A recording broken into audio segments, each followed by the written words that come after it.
Health and Travel at Serbisyo Publiko. Serbisyo Publiko with Dr. Hilda C. Ong. Ang programang tunay na serbisyo publiko na nakaka-touch ng puso. Health and Travel at Serbisyo Publiko. Ang programang tunay na serbisyo publiko na nakaka-touch ng puso.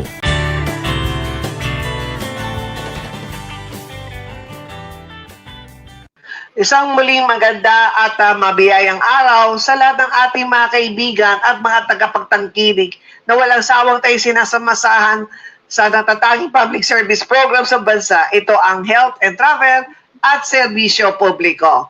Pagbati ng Chow Sanghaw at Hotsaki sa mga kapwa ko Filipino at Chinese sa buong bansa. Ako pa rin ang iyong agaran serbisyo lady, Dr. Hilda Ong, na naghatid ng tamang impormasyon at tamang serbisyo. Tayo napapakinggan sa DWBL 1242 AM band at maging sa online viewing sa Facebook at sa YouTube. Hanapin lamang ang DWBL live streaming at ang Hilda Ong, Agaran Serbisyo Lady. Maaari niyong mabalikan ng ating mga past episode sa TV Radio Hilda Ong.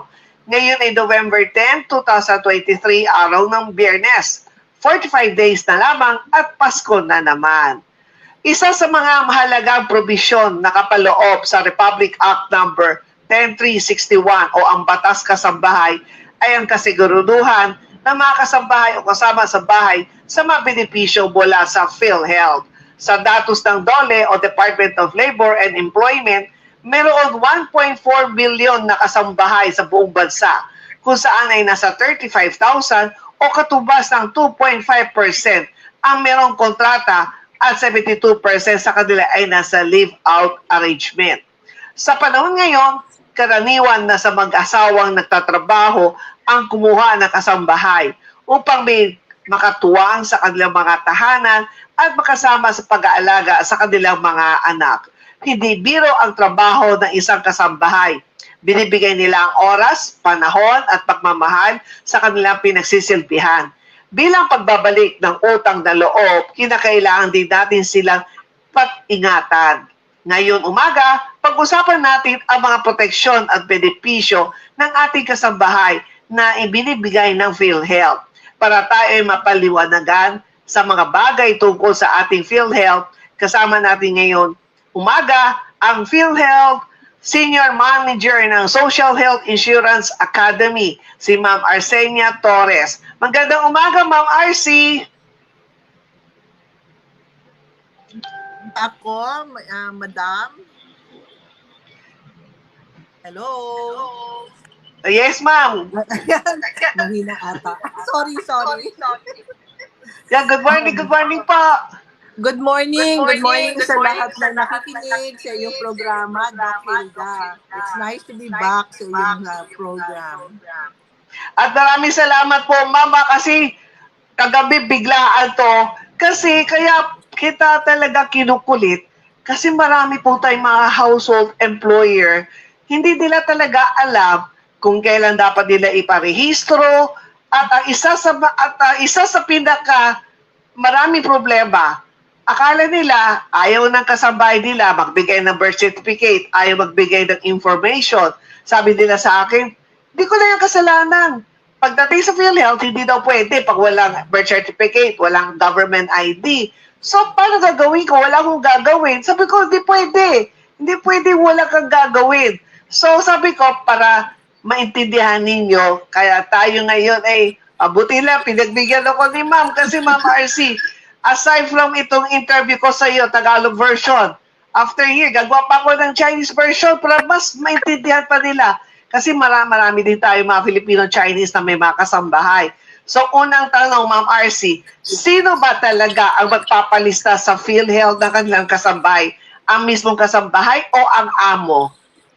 Basically po talaga, according to the law, responsibilidad po ng employer, ng mga amo, ang ilista ang kanilang mga kasambahay sa PhilHealth. So talaga ang amo. Opo. Kanya po. Pagdating po sa PhilHealth, meron ba tinatawag na, kasi sa SSS, may tinatawag na voluntary o kaya self-employed. Dito po sa kasambahay, kinakailangan po ba talaga na meron employer siya, household employer. Hindi po ba pwede, ay diretso ko na lang sa pangalan niya. Pagka umalis siya sa akin, wala na akong problema sa kanya. Ayon po sa batas kasi, responsibilidad po ng amo niya ang kapakanan ng kanyang kasambahay. So, the amo po ay nag-a-act as the employer. So, just like the regular employee-employer relationship ang kanilang mangyayari. Oo. Pero kanina nabanggit ko, di ba? Ano-ano ang mga dokumento aside from birth certificate? Wala. Baptismal, wala. Walang government ID. So, ano ang pwede pa nila maipasa o may submit ng mga household, ito mga kasambahay sa kanilang employer para sila naman ay pa-register na kaagad ng kanilang amo? Opo. Unang-una, may PhilSys na tayo. So, hopefully, sana nailista sila under the PhilSys Identification Program. Tapos, yung mga barangay ID, voters ID, yung ATM card din daw is also approved na kung talagang walang birth certificate. Or at i-late registration po sila sa PSA para po magkaroon sila ng records na pwede niyang maipakita pag magpa-enroll siya sa PhilHealth. So kung barangay ID, siguro mas mabilis. Kasi kung saan sila, kung saan barangay, punta na lang sila sa kanilang barangay hall, makipag-usap sa kanilang punong barangay, at mabigyan sila ng ID. Ma'am, yung vaccination card, pwede rin po bang gamitin? I know, pwede po yun. Opo. Kasama po so, vaccination card pwede rin? Pwede na rin po ang vaccination kasi nire-recognize na rin po natin yun. At isa sa, para sa akin naman, sa mga nakikinig, mga nanonood sa atin, sa tingin ko, kayo as a household employer, kayo as amo, mag-effort po kayo, kailangan magawan po ninyo siya ng ID. Kasi isang din yun, protection para sa inyo as a household employer. Para kung may mangyari man sa bahay ninyo, di ko naman sinasabi na malikot ang kamay. Pero di ba nakikita natin sa mga social media, na nakikita natin na meron bigla na lang umaalis ng walang paalam. Pero kung at least kung naka-registered sila sa PhilHealth, meron silang mga ID kayo pinanghahawakan, mas madali po ninyo sila matakpuan. Tama po ba, Ma'am RC? Tama po yun. Kasi di ba required na rin po pati NBI clearance or police clearance, pati ata barangay clearance, nire-require din po. Para yung identity ng ating kasambahay, ma-secure natin talaga. Kung talagang ginawa na ng yung household employer, ng lahat ng paraan, ayaw talaga, makakaroon po ba ng violation ang household employer kung hindi pa rin yan registered sa PhilHealth? Actually, di ba kung ikaw ay isang employer at hindi makapag-comply sa requirement ng employment mo, ang applicant, hindi mo siya tatanggapin kasi otherwise, ikaw talaga ang in violation. So yung amo ang makakaroon ng violation? Opo, kasi sa pangangalaga po nila sila, ang kasambahay natin. Pero hindi rin tatanggapin na kung sabihin ng employer, wala akong magawa pinilit ko na talaga na magbigay sa akin ng birth certificate o any ID. Ayaw niya talaga. So hindi yan tatanggapin ng PhilHealth as kanyang excuse. Hindi po. And then, kapag let's say, na-hire niya ng sabihin natin, na-hire niya yung kasambahay niya ng October. So, dapat po ba sa November, mai-register na kagad? Opo. Nakasaad po kasi sa batas ng kasambahay na kapag 1 month na naman masukan ng kasambahay, ay dapat i-report agad ito sa PhilHealth o sa SSS and pag-ibig. So, hindi lang dapat sa PhilHealth, dapat SSS, PhilHealth, pag-ibig. Yaw po. Yung tatlo po. Social protection yun. Pagka sa PhilHealth po ba, how much po ba ang share ng amo sa babayaran sa PhilHealth? Dapat ba buo manggagaling sa household employer? Pag ang salary niya po ay below 5,000 pesos, sagot po 100% yon ng employer or ng Oo. amo.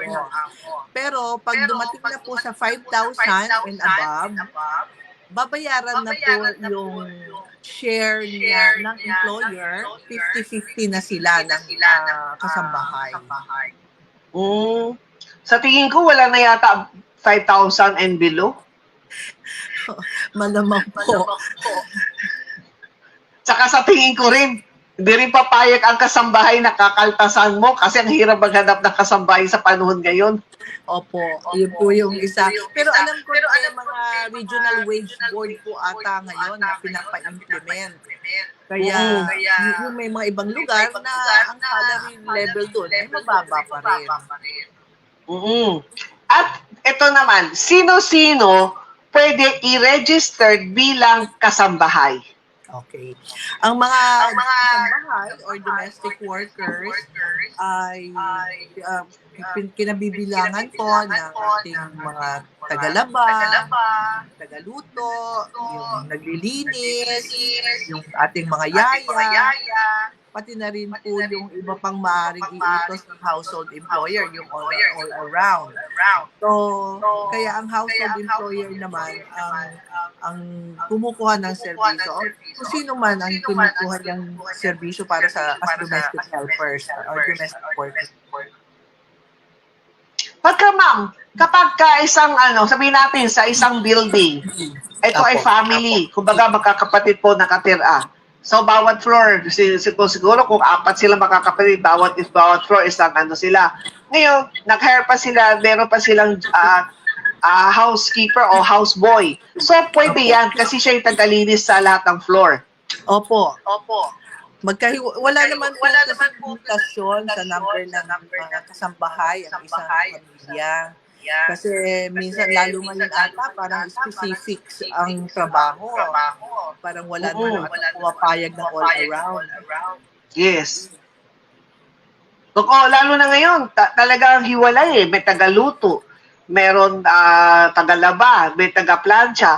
Pero yung mga tagalaba, plancha, kapag sila ay kumbaga stay out o kaya kumbaga once a week lang, kailangan pa rin po ba nila bayaran yun o hindi na? Ay, opo. Kasi either live out or live in, basta nagtatrabaho po siya para sa isang bahay, isang tahanan, dapat po rin siya ipagbayad. Kailangan kasi kumbaga sa kung regular once a week, so kailangan pa rin niya i-report as kanya household pa rin na kasambahay. Sabi niya ang sabi po kasi, pwede daw ang live-out arrangement na makasambahay. Pero yung ating, sabi niyo once a week, ibig sabihin, professional, domestic worker siya. Oo, kasi minsan, naglalaba din siya sa ibang bahay din. So, pagka ganyan, ba kailangan pa rin i-report o hindi? Kung wala, sabihin natin, minsan lumalabas, minsan 500 per day ang bayad sa ganun service isang araw, puro laba lang gagawin niya. And then another day, puro plancha lang ang gagawin niya. So, lumalabas 1,000 a week. Opo. Pero kailangan talaga na covered pa rin po siya ng social protection, just PhilHealth. Kasi anything that could happen during yung time ng service niya ay pananagutan po ng employer.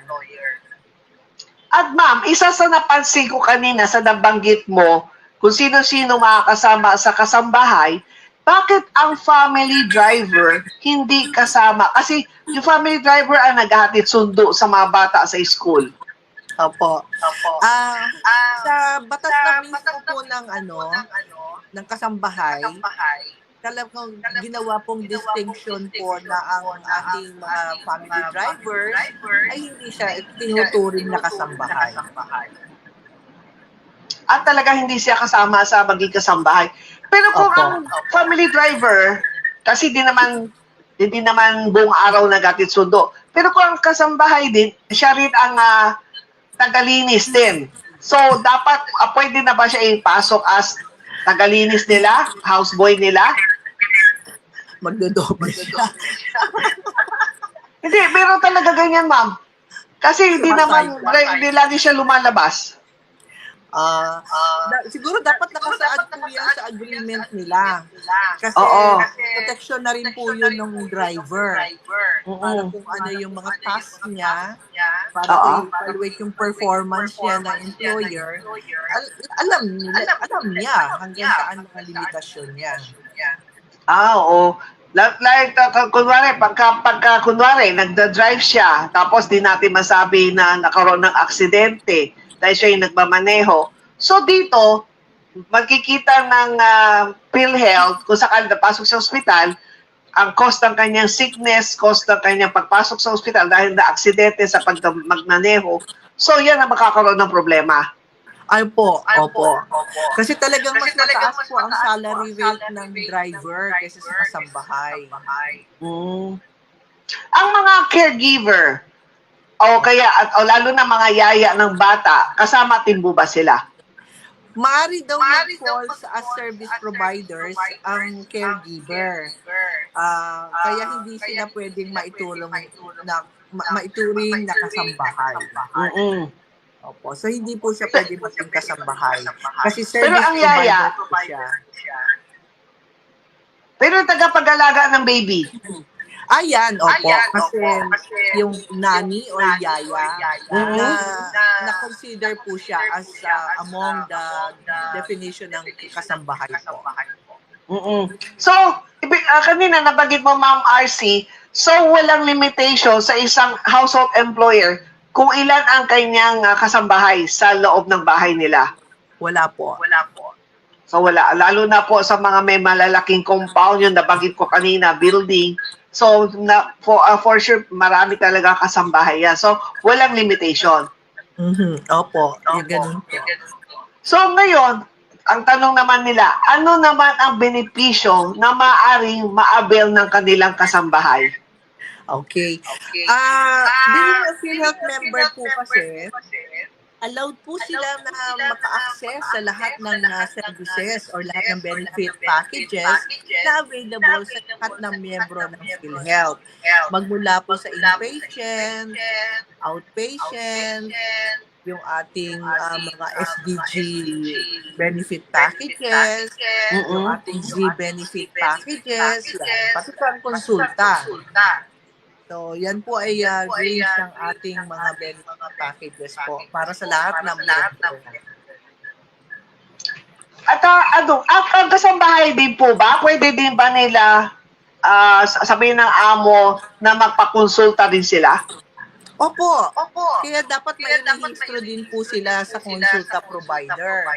Once na-enroll sila sa PhilHealth. Oo. So ano pala, maganda kasi akala ko ang konsulta sa mga direct member, ang sa kasambahay ba ano tawag sa kanila? Direct member o indirect member? Direct po contributor sila. Direct contributor sila. Opo. So kaya pagka ganyan, let's say let's say masama pakiramdam ng kasambahay, so pwede muna sila pumunta sa mga consulta providers. Opo. Tapos kapag sila nagkasakit, kinakailangan ba na ipa-admit o itakbo sa mga government hospital para makapag-avail ng benepisyo? Opo, Doc. Dapat po silang, kung talagang kinakailangan na nila mai-admit, mas maganda na po siguro silang dalhin sa hospital, lalo na sa government, para po ma-avail nila yung no balance billing. Oo. Pero kung no balance billing, dapat nandun sila sa charity ward, hindi sa private room. Opo, sa ward pool accommodation siya. Word accommodation. Oh, yan ang lagi ko sinasabi eh. Kapag meron po, ito isa sa pinakamagandang beneficios para sa ating mga household employer. Kasi minsan, alam naman natin, kung lalo na sa housewife, o kaya naman kung ang mag-asawa ay o isang asawa, yung lalaki lang nagtatrabaho, minimum wage earner pa, ngayon pagka nagkasakit ang kasambahay, natural, baka yung inipon nila, baka kulang pa. So kapag kasambahay, na-register na as kasambahay, pag nagkasakit at ipasok po ninyo sa government hospital, big sabihin, no balance billing sila. Ma'am, paki-explain anong no balance billing. Ang ibig sabihin ng no balance billing ay yung wala na silang extra pong babayaran during their confinement period. At ito po Pero, ay yun. Kahit anong sakit. Hospital. Pero kung sakali naman, itinakbo nila sa private hospital. Sa ngayon po kasi kakakita lang ang mga hospital na privado na kasama po ay nakapagkontrata sa PhilHealth para maging NBD partners. So, po, baka meron isisingilin sa kanila kahit papaano. At alam po ninyo, huwag po ninyo minamalit ang government hospital. Alam po ninyo, marami sa mga government hospital, yung mga gamit nila, mga machine, may mga CT scan, meron na sila mga MRI, basta kung latest din po ang mga machine nila. At the same time, yung mga doktor po sa mga government hospital, ay galing din po yan sa mga private. Sa private, naniningil sila. Pero pagdating sa government, yun ang serbisyo nila sa bayan. Tama po yan, Dok. Oo, kasi minsan may lumalapit sa akin, sabi ko, doon na lang kita ipasok sa government hospital para, lalo na kapag alam ko na medyo yung sakit ay magiging masyado magastos, sabi ko, doon na lang kayo sa government hospital. At least doon, hindi agad-agad na, o kaya naman, kailangan deposit ka ng deposit, bayad ka ng bayad. Pero kapag government hospital, at lalo na kung qualified pa kayo po sa NBB, malaking ginhawa yun. Opo. Totoo po yun. At kung Ma'am RC, kinakailangan po ba talaga na merong kontrata between the household employer and the kasambahay? Opo, kasi requirement ng batas na bago magsimula or during the first period ng kanyang pagtatrabaho dun sa amo niya, ay meron na silang kontrata. Pero hindi po yung limitasyon ang pagkakaroon ng yung absence ng kontrata para ipagbayad ng premium contribution. Pero requirement po talaga ang kontrata kasi kailangan i-report sa barangay. Pagka nakasakit at ginawa ng amo niya, ginawa siyang voluntary, hindi in-under sa pangalan niya, anong mangyayari doon sa kasambahay? Well, sagot po niyang ng buo ang mga pangangailangan po ng ating kasambahay. Tapos, hindi po niya magagamit ang NBB na benepisyo sa isang hospital. Kasi indirect contributors lang po ang pwede mag-qualify na NBB at nakakasambahay. It is specifically mentioned. At tapos kasi yan ang gusto ko talaga i-klaro sa mga household employer. Kaya kinakailangan talaga iligay po ninyo sa pangalan ninyo. Ma'am RC, kapag ito ay nakalagay sa pangalan nila compare doon sa direkta o sa pangalan mismo ng kasambahay na ginawa niyang voluntary, ang rate po ba na binabayaran ay parehas lamang? Pareho rin po. Kaya lang, siyempre, yung isa, 100% na, pero dapat kahit pala nakapangalan sa members, siya pa rin ang magbabayad po nun, yung employer. Kawawa naman ang kasambahay kung siya ang pagbabayarin ng kanyang premium contribution. At maaari bang ma-qualify ang isang kasambahay bilang isang indirect member? Pwede po. Kaya lang, mismo kasi ang batas ng kasambahay ang nagsabi na ang amo dapat ang magbabayad ng premium contribution ng kasambahay. Kaya hindi siya pwede maging indirect contributors. Normally, ang indirect contributors po ay walang kakayahang magbayad. So, direct contributors po ang kasambahay, pero may privilege po siya ng no balance billing. At kung sino ang qualified na maging indirect member?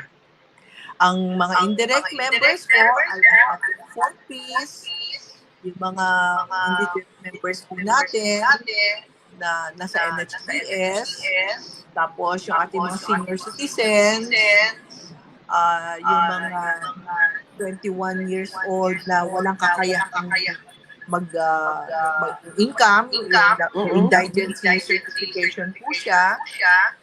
Tapos, ano pa ba? Mga PWDs at saka yung ating pong mga sangguniang kabataan, mga sangguniang SK officers. Ma'am, anong ibig sabihin ng point of service? Okay. Ang point of service po ay yung hindi pa siya miyembro, nagkasakit siya, pero hindi pa siya miyembro, at nung andun siya sa hospital na i-admit o nagpapagamot, ay doon pa lang po siya imimiyembro or i-re-registro. So, yung hospital po ang bahala po identify sa kanya kung siya ay financially capable or incapable. And then, pero bibigyan pa rin po siya ng karampatan niyang benepisyo bilang PhilHealth member. At meron din Ma'am Arcy lumalapit sa akin, sabi niya, pagka meron daw silang PhilHealth ID at meron na silang MDR copy. Pero dahil sa nawalan ng trabaho, wala pang bayad sa PhilHealth, tapos bigla siya nagkasakit, and then pagka binigay nila, napasok sila sa private hospital, as in binigay nila ang kanilang PhilHealth ID, pwede ba sabihin ng hospital, ay, wala kang contribution sa PhilHealth, wala ka bang kukuha benepisyo? Hindi na po pwede yun, Doc. Kasi under the DHC law, meron na po tayong provision doon ng immediate eligibility. So, sino man po na Pilipino ang nagkasakit at mangangailangan ng serbisyong pangkalusugan at the time na kailangan nila ito, ay dapat po ibigay ng ating mga accredited healthcare providers. Kahit kulang pa siya ng premium, yun ang hindi nakarehistro pa, dapat i-rehistro po ng ating mga hospital. So mali yung pinapagawa ng hospital na, matagal ka na walang hulog sa PhilHealth. Kailangan pumunta ka sa pinakamalapit ng PhilHealth, magbayad ka ng 6 na buwan.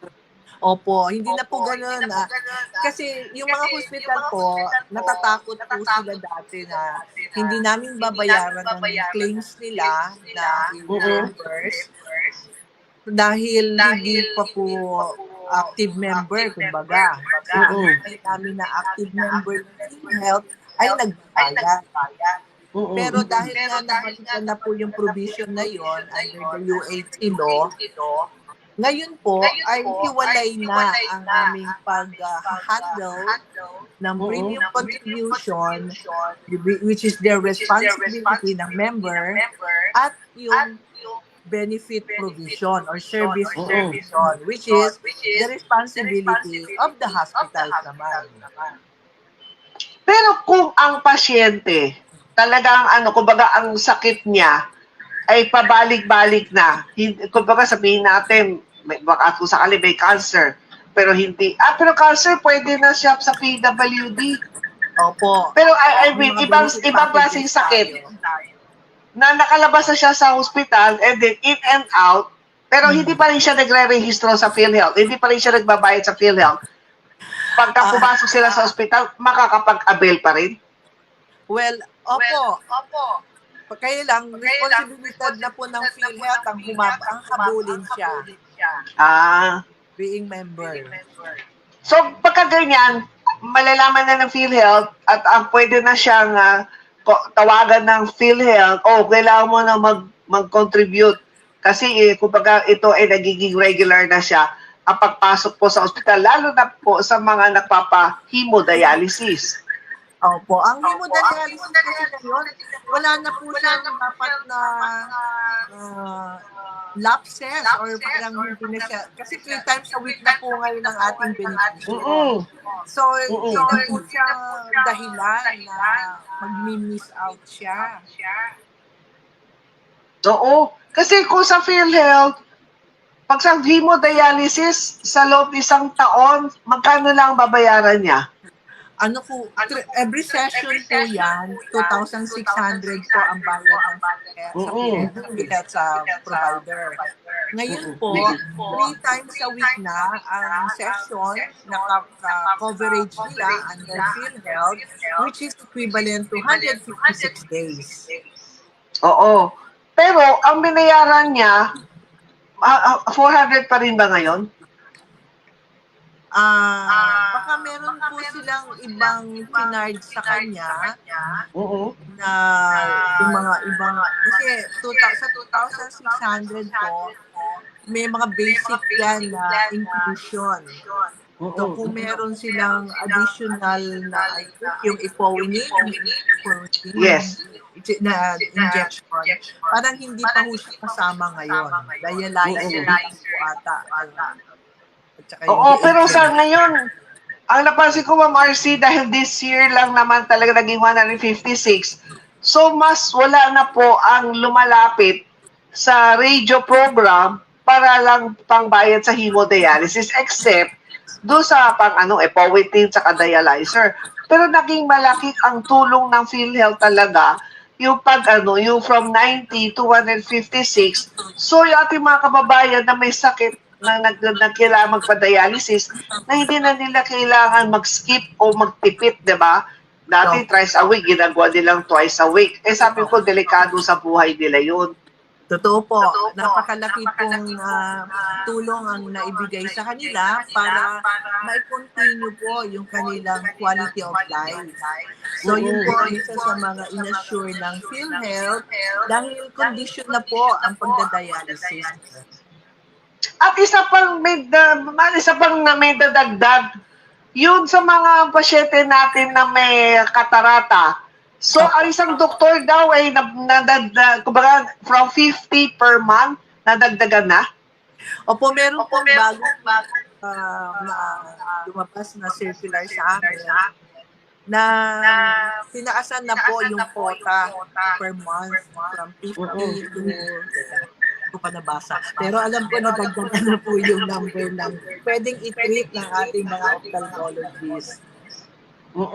Kasi ma'am, kasi isa rin po ako active po sa Chuchi Foundation dito sa Chuchi Eye Center, kung saan, kung meron lang silang PhilHealth, lahat po ng gagawin sa kanya, hindi lang katarata, kahit na eye laser, yung may glaucoma, yung mga bata na may mga duling banlag, ito po ay lahat tinitreat po ng Chuchi Eye Center.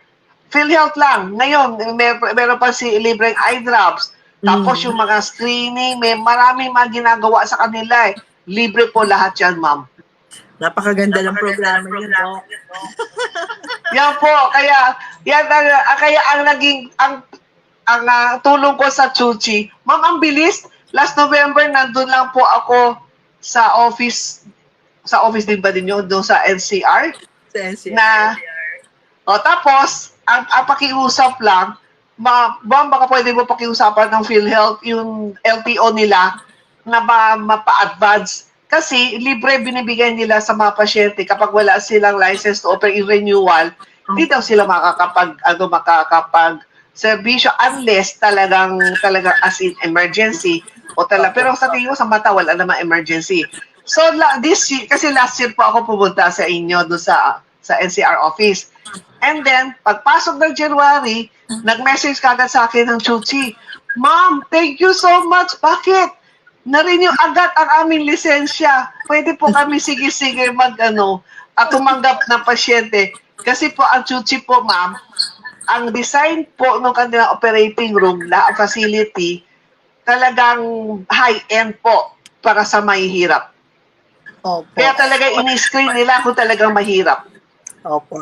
Maganda po yan kasi kami naman po, nag-react lang po kami kung gaano kabilis po ang DOH mag-issue ng license to operate bago kami mag-accredit. So the earlier that DOH or the facility will apply for a renewal of LTO, the earlier that we can accredit them. Ma, pwede ba namin kayo ma-invite? Pwede ba kita ma-invite sa bahan kita sa Chuchi para makita po ninyo kung anong mga klaseng mga services na meron po binibigay ng Chuchi. Hindi lang po katarata. Sure, Para at least kung meron din magagaling sa inyo na lumalapit, humingi ng tulong, ito po ay open hand po ang Chuchi. Talagang tulong talaga. Sige po, Doc. Sabihin niyo lang kung ano yung date para mag-meet tayo ng availability po. Okay po. Ma'am, ano po ba ang mensahe po dito sa mga tagapakinig at tagapanood sa atin ngayon? Opo. Para po sa ating mga nakikinig na mga amo at mga kasambahay na rin mismo, kayo, ang ating mga kasambahay po ay malaki ang tulong sa ating mga tahanan. So, kailangan po natin silang alagaan, bigyan ng social protection dahil anytime na may mangyari po sa kanila, responsibilidad po natin bilang mga mothers. At the same time, ang mga kasambahay naman po ay may responsibilidad din na ang kanilang mga dokumento, ang kanilang mga kapapilan ay dapat din naman pong kompleto para maibigay din po sa kanila ang karapatan nilang mabigyan ng pangkalusugang pangangailangan. It's a joint effort po, and everyone has to participate their roles and responsibility para po ang kalusugan at ang sambahayan ay ma-assure po ng yung ating peace of mind, na tayo ay kasama sa ating araw-araw na pangkabuhayan. Salamat yes po. Sa ating mga household employer, baka meron po kayong mga kasambahay, i-rehistro na po ninyo sa PhilHealth kasi hindi natin alam kung kailan magkakasakit na isang tao, kahit sabihin natin bilang siya sa bahay o sabihin natin tagaluto, baka biglang may tumalsik na mantika o kaya naman inutusan mo ninyo ang yung kasambahay pumunta ng palengke at biglang may motorcycle na bumangga sa kanya. So yan po ay covered po ng PhilHealth yan. Hindi natin alam kung kailan makakasakit isang tao. Lalo na kapag, siyempre dapat ituring din natin na bilang kapamilya ang ating kasambahay. Kaya pag sila nagkasakit, nandyan ang PhilHealth na talagang tutulong at dito natin nakikita ngayon at lalo na ngayon meron pa silang konsulta package na pwede po din ninyo. Hindi lang kayo mga amo ang nagpapa-check up. Dapat ang yung mga kasambahay, lalo na mga may edad na matagal na sa inyo, ipakonsulta din po ninyo dahil kasama din po yung sa benefits na makukuha nila sa PhilHealth. Tama po. Yeah. Ma'am, thank you po so much at alam ko meron po kayong biyahe po today at talagang pinagbigyan mo ako dahil itong kasambahay loss na to na talagang marami nagtatanong sa akin. Medyo sabi niya, ma'am, baka pwede mong pag-usapan muli itong kasambahay para ayaw din namin makaroon ng problema. Ayaw naman namin nasabihin ng PhilHealth na kami ay violator. Kaya naman, o bigla na lang makakatanggap daw sila ng love letter from PhilHealth o kaya na mapuntahan sila ng barangay o punong barangay nila. Kaya ngayon pa lang, dahil dito po, dahil ang Health and Travel at Serbisyo Publiko ay nagbibigay po ng tamang impormasyon at ang tamang impormasyon po ay nagagaling po sa inyo. Sa akin lang po ay tamang serbisyo. Kaya nga po, malaki ang pasasalamat namin, Doc, sa iyong programa. Kasi marami po kayong nare-reach na ating mga kababayan na nangangailangan po ng mga ganitong kaalaman sa tungkol sa ating mga programa po ng PhilHealth. Kaya maraming salamat, Doc. At hindi ka namin pwede hindi pagbigyan sa iyong mga request. Ano po. Anytime, please feel free to inform us kung kailan mo po kailangan ng aming expertise on the PhilHealth programs and benefits. Yan po. But thank you po. Dahil po, ang PhilHealth, ang number 1 nasa puso ko yan kasi kalusugan yan ng ating mga miyembro. Kaya muli po, ang nakasama po natin ay si Ma'am Arsenia R.C. Torres. Siya po ang Senior Manager ng Social Health Insurance Academy mula po sa PhilHealth. Kung meron po kayong mga katanungan o gustong linawin ng mga bagay-bagay, huwag po kayo atubiling magpadala ng mensahe sa ating mga social media account at asahan po na ipaparating namin ito sa PhilHealth. At meron pong hotline ang PhilHealth. Ito po ay 0917-898-7442. Kung meron po kayong problema, mag-text lamang po kayo sa 0917-898-7442. At asahan po may tatawag po sa inyo. Kaya muli po, maraming po, Ma'am R.C. Torres, back to DWBL Studio. Thank you and good morning.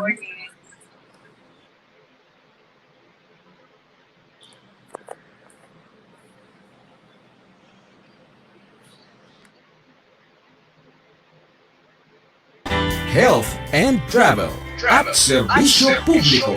Serbisyo Publiko with